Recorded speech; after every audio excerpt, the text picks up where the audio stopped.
Esse é o título da mensagem, a prática da vida em abundância. É claro que não é possível esgotar esse assunto somente numa conversa, de 30, 40 minutos, mas um recorte desse trecho aí do livro de Efésios, dos versículos 17 até o 32, do capítulo 4. Eu vou passando esses versículos e aí a gente vai comentando sobre eles. Esses textos que eu escolhi têm a ver com a nossa maneira de viver como discípulos. A maneira nossa de viver como discípulos, o nosso comportamento, a conduta do dia a dia, individualmente e também no corpo, na igreja. Ao receber Jesus, nós estudamos isso hoje pela manhã e temos ouvido, passamos a ser filhos de Deus, deixamos de ser apenas criados por Deus, criaturas, para fazermos parte da sua família. E agora nós precisamos ser ensinados a viver, ser educados a viver essa vida em abundância. Precisamos renovar a nossa mente para que aquilo que são as ordenanças de Deus possam ser praticadas por cada um de nós. Por isso, Paulo aí sempre faz uma comparação entre o velho e o novo homem. Não só nesse texto ou no livro de Efésios, mas em várias cartas que ele escreveu, essa comparação. Como eu era e não devo ser mais, e como Deus deseja que eu ande agora no seu Espírito Santo. Então, o início aí, vamos ler esses dois versículos. Isto, portanto, digo e no Senhor testifico que não mais andeis como também andam os gentios, na vaidade dos seus próprios pensamentos, obscurecidos de entendimento, alheios à vida de Deus por causa da ignorância em que vivem, pela dureza de seus corações, os quais, tendo se tornado insensíveis, se entregaram à dissolução para com avidez cometerem toda sorte de impureza. Paulo começa falando que o que ele vai passar não é dele, mas ele testifica que é o próprio Deus que está trazendo essas instruções. Os gentios, os não-judeus, são os que viviam em Éfeso, ouviram esse evangelho do reino, da pessoa de Jesus, e decidiram não segui-lo. A palavra diz que eles são como ignorantes, cegos de entendimento, que perderam a vergonha e escolheram ficar fora do plano de Deus. Deus nos deu o livre-arbítrio. Nós podemos escolher, e a melhor escolha é estar ao lado de Deus. A melhor escolha é receber Cristo, não só como o nosso Salvador, mas também como o nosso Rei. E se você ainda não fez isso, esse acampamento é uma oportunidade. No último dia nós vamos ter os batismos, E quem vai por esse caminho, sem Deus, deixa de lado os valores morais e envereda, como fala aí o texto, para a impureza, para a libertinagem sexual, para o descontrole, para todo tipo de situações erradas, que o Daniel hoje cedo ficou com vontade de falar algumas delas, mas ele se segurou ali e não contou, A conduta deles é fruto daquilo que há na mente. É fruto do caráter. O caráter é aquilo que somos, a soma de hábitos bons ou ruins que incorporamos com o passar do tempo. Cada traço do nosso caráter é formado pela repetição de algumas atitudes. Repetidas, elas passam a ser incorporadas então no nosso dia a dia. E sem perceber, nós acabamos fazendo algumas coisas. E há uma diferença entre esses que querem viver independente de Deus e os discípulos de Cristo. É isso que eu proponho essa noite, que você preste atenção nisso. Aquele que tem Cristo, que é um seguidor de Jesus, nós, eu, você, não podemos mais andar como a gente andava antes. A gente tem que desfrutar dessa vida em abundância que está à nossa disposição. O versículo 20, que já vou passar, começa assim: mas. Eu aprendi na aula de português, né? Esse advérbio, mas, entretanto, contudo, porém. Mas, então está trazendo uma ideia contrária àquilo que nós lemos até agora. Mas os princípios dos discípulos de Cristo são diferentes. O discípulo tem que aprender a viver segundo a vontade de Deus. Então vamos ler esses versículos. Mas não foi assim que aprendestes a Cristo, se é que de fato tendes ouvido e nele fostes instruídos. Segundo é a verdade em Jesus, no sentido de que, quanto ao trato passado, vos despojeis do velho homem. Guarda essa palavra, despojar. Esse velho homem se corrompe segundo as concupiscências, os desejos do engano, e vos renoveis no espírito do vosso entendimento, e vos revistais do novo homem, criado segundo Deus, em justiça e retidão, procedentes da verdade. Outras duas palavras aí, dois verbos: renovar e revestir do novo homem. E esse novo homem, o alvo é ser como Cristo, é aprender de Cristo, não somente uma aprendizagem teórica, mas também, como foi dito aqui, já nas discussões hoje cedo, ter um relacionamento com Deus, um relacionamento de intimidade, uma vida onde nós fomos resgatados, então livres, nós podemos nos comunicar com o Criador de todas as coisas. E apesar de toda a glória que Ele tem, Ele se coloca à nossa disposição para nos ouvir, se coloca ao nosso lado para nos consolar. É um Deus presente, esse nosso Deus vivo. E uma das características desse velho homem, nós vimos aí, ele é estragado, ele é podre, ele cheira mal, ele tem uma tendência a se corromper, porque está viciado por esses desejos enganosos. E no batismo, nós somos introduzidos na morte de Cristo, e ressuscitamos no poder do Pai para uma nova vida. Nós nos despojamos desse velho homem, mas a cada dia, nessa luta, nós temos que voltar a nos livrar dele, como quem tira uma roupa suja e velha. E essa troca de roupa pela nova, limpa, cheirosinha, se dá pela renovação do espírito humano. Ali fala o espírito do homem.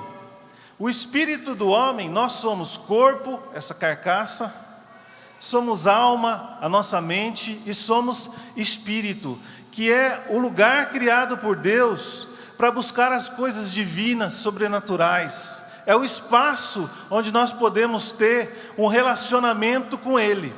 E a palavra diz que nós somos vivificados do nosso espírito quando cremos em Jesus. E aquilo que estava mortificado passa então a ter vida. O espírito do homem é onde habita o Espírito Santo. O Espírito Santo então passa a habitar. Então esse texto fala isso, que nós precisamos dessa renovação, precisamos crer que nosso velho homem foi crucificado com Jesus, foi crucificado com Cristo, e na cruz ficou a minha carne, com todas as suas paixões, com todos os seus desejos, e que nós podemos nos considerar mortos para os pecados e vivos para Deus. Aleluia! Dá um cutucão no teu irmão, vê se ele está vivo. Está vivo em Cristo? Está vivo em Deus?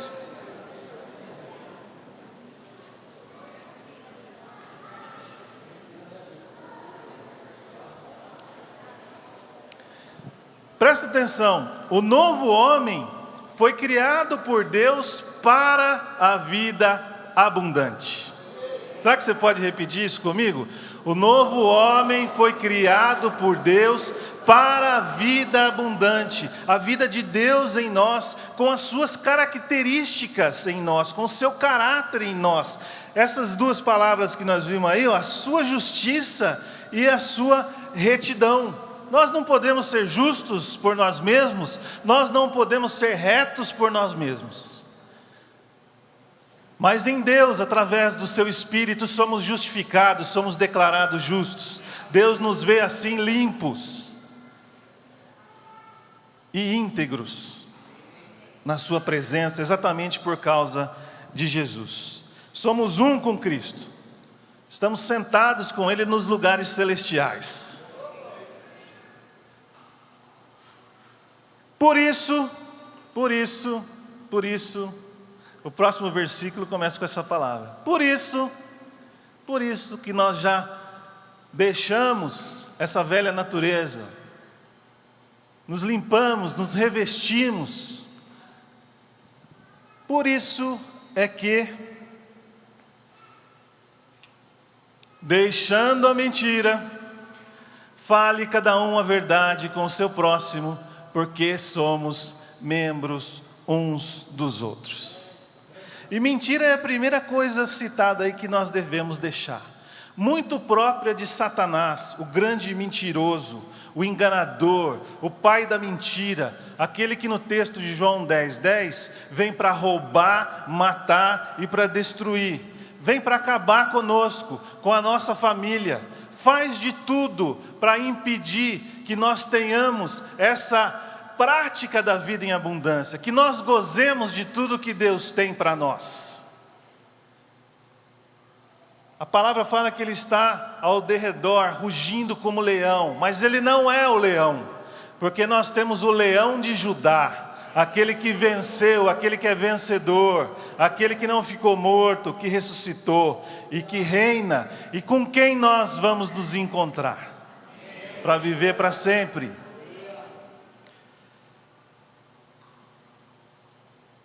E o inimigo quer nos fazer pensar que mentir torna as coisas mais fáceis, que existem pecadinhos e pecadões. Pecado é pecado, não importa o seu tamanho.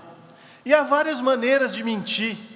Eu posso negar a verdade, eu posso afirmar como certo aquilo que é errado, exagerar, fingir ou só ter uma aparência, falar mal, caluniar, não cumprir com o prometido, encobrir pecados e não confessá-los, ter uma vida dupla,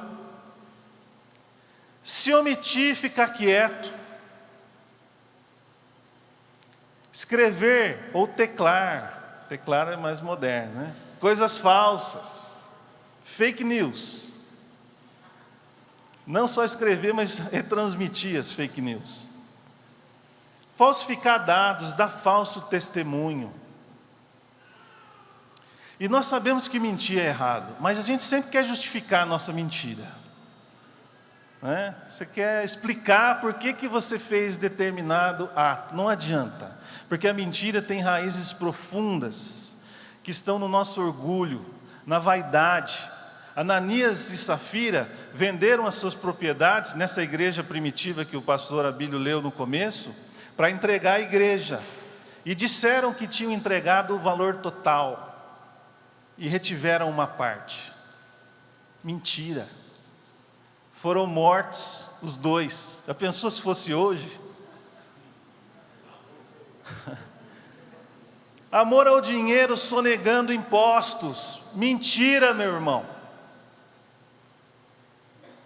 Medo das consequências. Abraão mentiu ao dizer que Sara era sua irmã. Disse isso para o faraó. E quase ficou sem esposa, de tão bela que ela era. A busca de alguma vantagem. Veja Jacó, que mentiu ao seu pai para receber a bênção da primogenitura. Também maldade para atacar uma pessoa.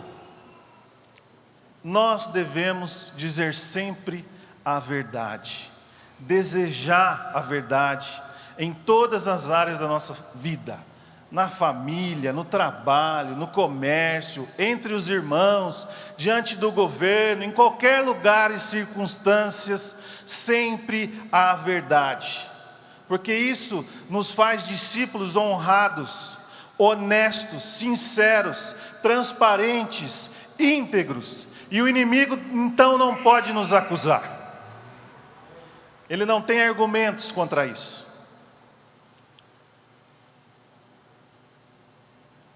Cristo nunca pecou, portanto nunca mentiu. Lá em Provérbios 12, 22, a primeira parte fala que os lábios mentirosos são abomináveis ao Senhor.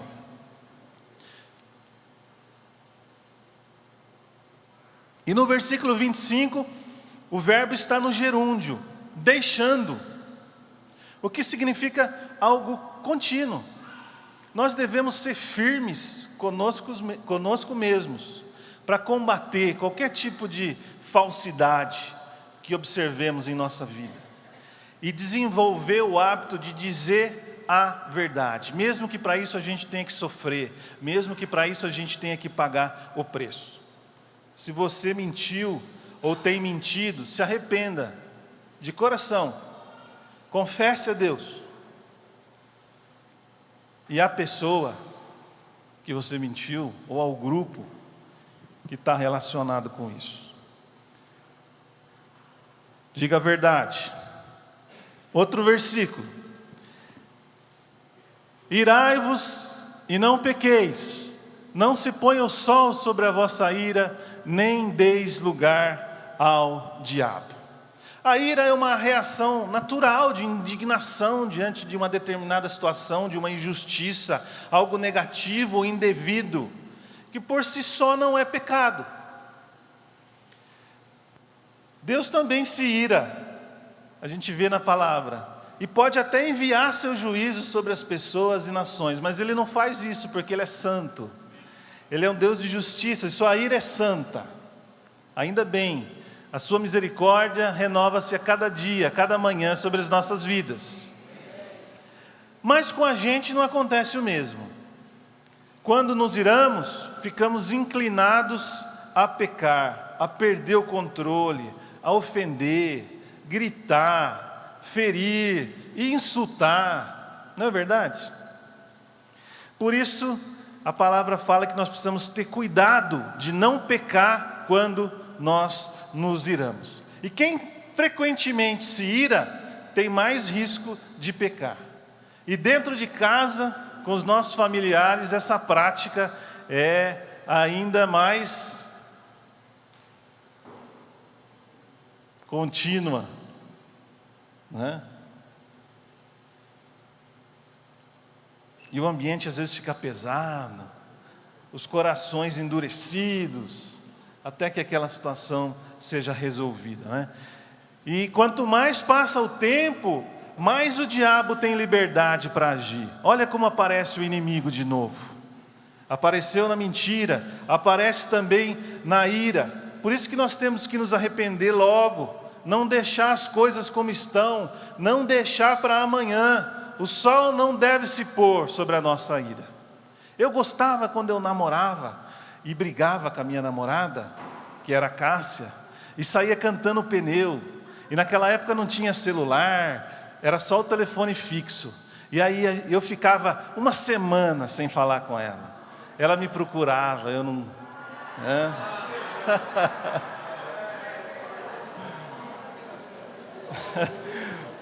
Perdão, perdão, menti, tá?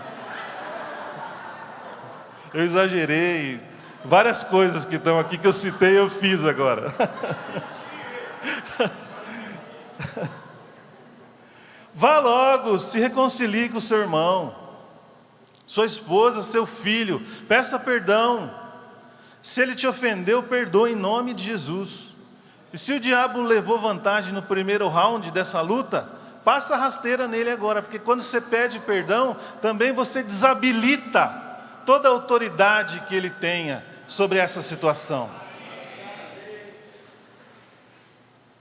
E a partir daí mude sua conduta, mude o seu trato com as pessoas.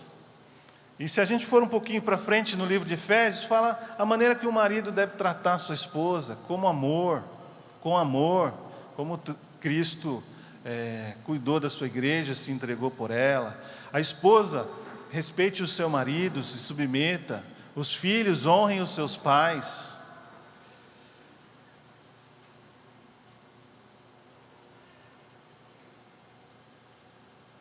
Então essa é a segunda parte. Não peque ao se irar. Vamos para mais um versículo. Aquele que furtava, não furte mais. Antes trabalhe, fazendo com as próprias mãos o que é bom, para que tenha com que acudir o necessitado. Isso é vida em abundância. Trabalhar. Furtar não. O furto é você tirar algo de alguém, na linguagem jurídica, sem exercer violência, sem a pessoa perceber, sem manter um contato com o dono. Quando tem violência ou ameaça, é roubo. De qualquer forma, a prática dos dois é de um ladrão, que não combina com o discípulo de Cristo. E Paulo, ele é tão duro em 1 Coríntios, que ele fala que aquele que se apresenta como irmão e ladrão, e persiste na sua conduta, deve ser posto fora, deve ser posto de lado. E há diferentes formas de furto, assim como eu contei das diferentes formas de mentir. Vou dar alguns exemplos, mas a lista não termina aí. Tirar dinheiro do lugar que trabalhamos, ou do caixa, que a pessoa tem acesso. Levar mercadorias, ferramentas, outras coisas para casa, a caneta, um papelzinho, a cola. Dar um desfalque financeiro. Ficar com algo sabendo que a pessoa errou ao te dar, como por exemplo, um troco a mais. Meu pai, eu estava na praia, não me esqueço, e comemos num restaurante, e no meio do caminho, quando estávamos retornando para a casa onde nos hospedávamos, ele percebeu que o troco era a mais. Ele deu a volta, retornou um trecho bom para entregar o dinheiro para aquela pessoa.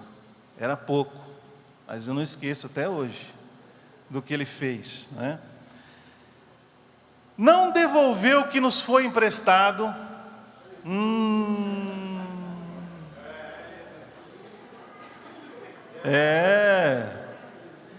Fica tranquilo, Mauro, não estou te cobrando não, viu?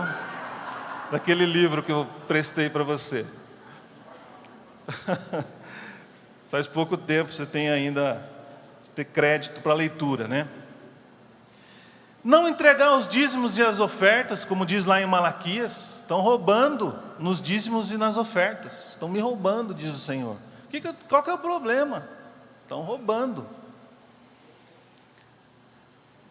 Trabalhar menos do que o combinado. Sabe? Aquela matadinha no serviço, tal. Ou fazer outras coisas no horário de trabalho. Você está ali, mas você está cuidando de um outro negócio, você está batendo um papo. Pagar menos impostos do que nós devemos. Participar de corrupções, usar balanças e pesos falsos.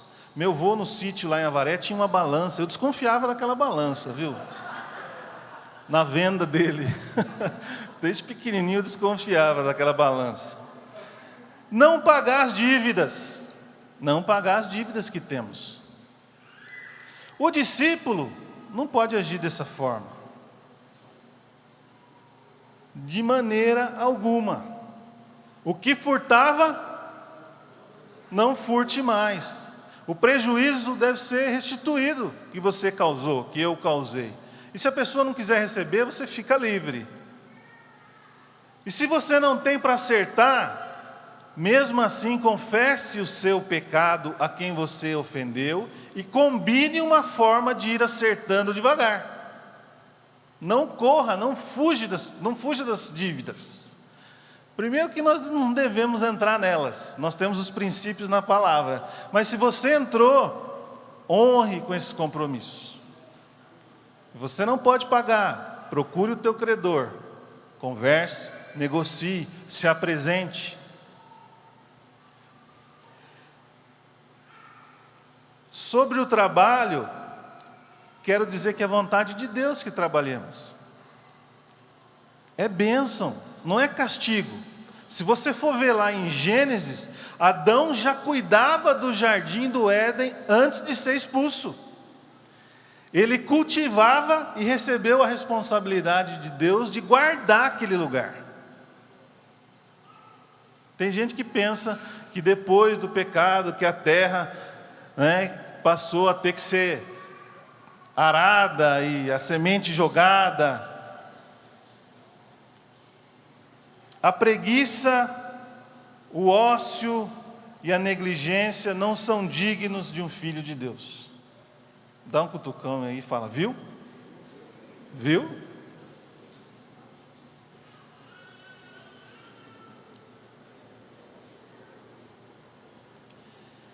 Que a gente produza com qualidade, que sejamos fiéis, cumpridores do nosso dever. Pessoas em que os nossos patrões, as pessoas com as quais trabalhamos, nossos parceiros, confiem. E esse deve ser o nosso testemunho, não é? E Deus quer que prosperemos, trabalhando honradamente. E que o resultado do nosso trabalho supra as necessidades de quem precisa.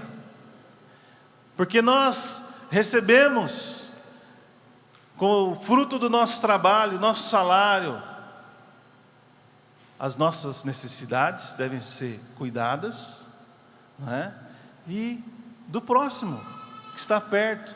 Ninguém no corpo pode passar necessidade.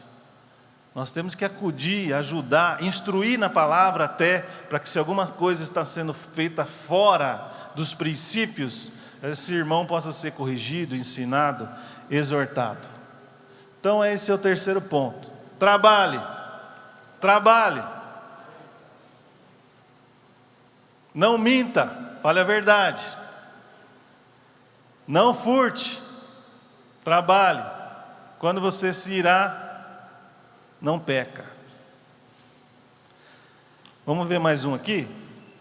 Não saia da vossa boca nenhuma palavra torpe, e sim unicamente a que for boa para edificação, conforme a necessidade, e assim transmita a graça aos que ouvem. Jesus ensinou que a boca fala do que está cheio o nosso coração. E a gente pode perceber como a sociedade anda mal pela forma de falar das pessoas. É uma ou duas palavras, pi, né? É não sei o que, pi, é o palavrão. É um palavrão. Está incorporado. Umas coisas que às vezes até pessoas próximas da gente falam, meu, que isso, cara? Não, mas isso aí não tem problema. Tem problema, sim. É feio, coisa feia. A nova vida em Cristo faz com que nós substituamos isso por palavras que bendizem e edificam. Olha a diferença. Palavras, como diz o seu Abílio, salmodiantes, né? Uma palavra torpe, corrompida, uma besteira que você fala, traz maldade, traz indecência, pode causar danos à pessoa.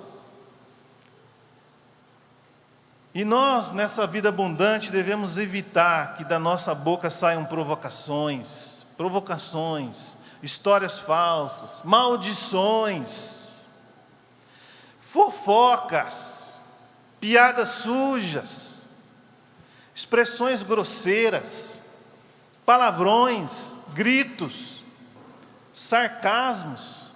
Como é feio quem responde com sarcasmo. Críticas a uma pessoa ausente, calúnias, queixas, reclamações, exatamente o contrário do louvor, expressões que demonstram falta de fé, palavras que desanimam e por aí vai. A mudança começa no nosso coração. A gente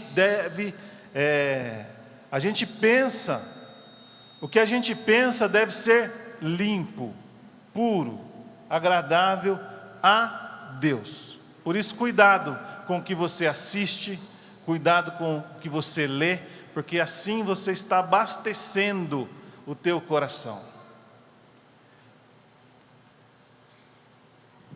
Então esse é o quarto. Fale para edificar. Não entristeçais o Espírito Santo de Deus, no qual fostes selados para o dia da redenção. O Espírito Santo é Deus, Ele habita em nós, Ele tem poder, Ele é sensível, delicado, Ele não nos obriga a fazer a vontade de Deus, mas nos direciona a fazê-la. Geralmente fala desse modo suave. A Bíblia o compara a uma pomba, e quando pecamos, o ofendemos, porque Ele vive em nós. Nós recebemos a promessa do Espírito. Quando nos batizamos, passamos a ser templo, morada de Deus através do seu Espírito. Fomos selados, fomos marcados, somos propriedades dEle, povo escolhido, sacerdócio real, nação santa, marcados não para a morte, mas para o dia da redenção. E o mesmo Espírito que levantou Jesus dentre os mortos vai vivificar os nossos corpos mortais no dia da nossa completa redenção.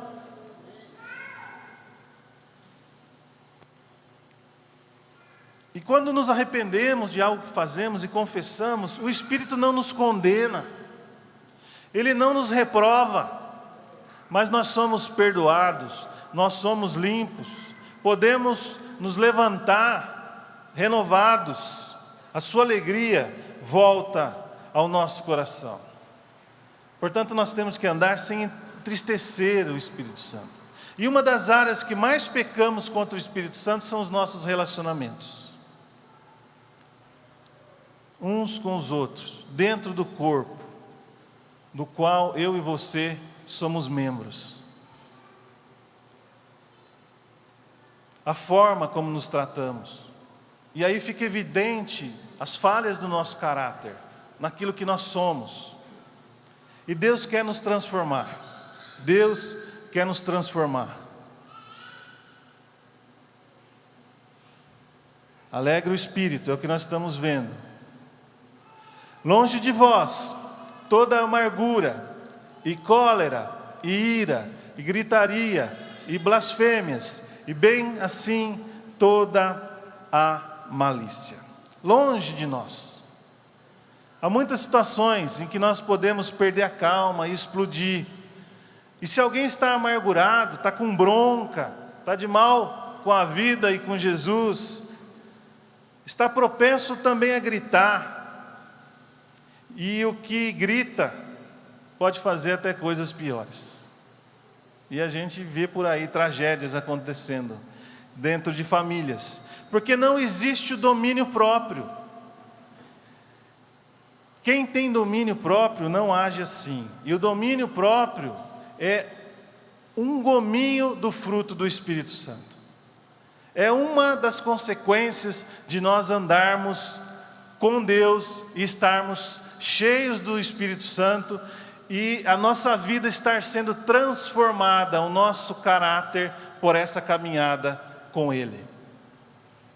domínio próprio, tomar autoridade em nome do Senhor e da força do Espírito sobre o nosso espírito, a nossa alma, a nossa carne.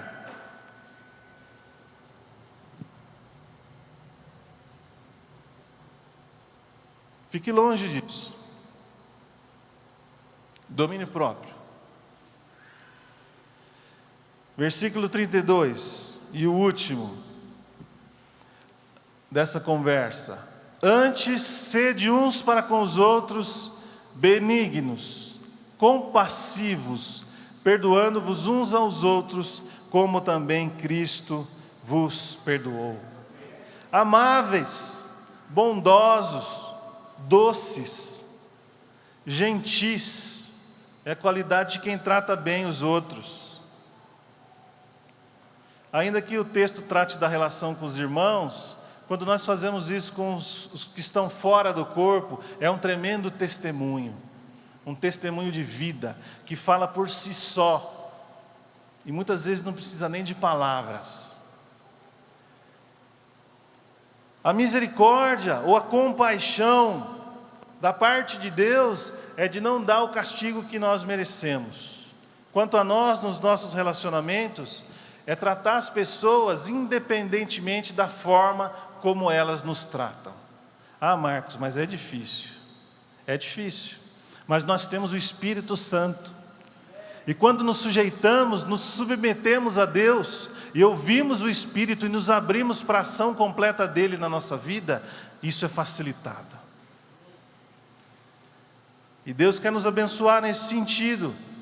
Responder bem a alguém que trata mal. Ser amável quando nós somos desrespeitados. Bem dizer quando nos amaldiçoam. Servir e ajudar os que nos prejudicam. E outro aspecto da compaixão é essa compaixão pelos necessitados. Porque a palavra compaixão, ela significa o coração na miséria do outro. É nós nos preocupando com o outro, com o que sofre, e fazendo o possível para ajudar o meu irmão, a minha irmã. O samaritano foi movido pela misericórdia quando viu o homem caído e machucado lá no caminho de Jericó, e deu a ele a atenção que ele merecia. E o perdão. Precisamos reconhecer que cometemos erros, faltas, pecados contra os irmãos. Às vezes conscientemente, outras vezes não. Algumas vezes mais leve e outras vezes de forma mais pesada, duros. E o inimigo se aproveita para atrapalhar ainda mais a nossa comunicação e nos dividir. E Jesus nos ensinou no Pai Nosso: perdoa os nossos pecados, assim como nós perdoamos a quem nos tem ofendido. Perdoar, para que haja reconciliação, restabelecimento da comunhão quebrada. Perdoar em Cristo significa que não conseguimos por nós mesmos. Perdoando como Cristo nos perdoou. Em Cristo, não conseguimos por nós mesmos. Mas Ele nos ajuda. Ele é a nossa paz. Ele é a nossa reconciliação com o Pai e uns com os outros. Conclusão. Seja benigno, compassivo e perdoador. Está aí a conclusão. Em Cristo recebemos vida nova. Recebemos uma vida abundante, que podemos gozá-la através desse relacionamento, da obediência, como também já foi citado aqui, da sujeição. Precisamos deixar de lado as coisas erradas que fazíamos antes de forma consciente, ou às vezes nem percebíamos. E o discípulo de Jesus, enquanto aguarda a sua vinda, deve deixar a mentira e falar a verdade. Uma vez a Cássia fez um caldo verde lá em Portugal e perguntou para a portuguesa se estava gostoso. Aí a portuguesa disse assim: isto pode ser tudo, menos caldo verde. Né? Vá falar a verdade assim lá adiante, né?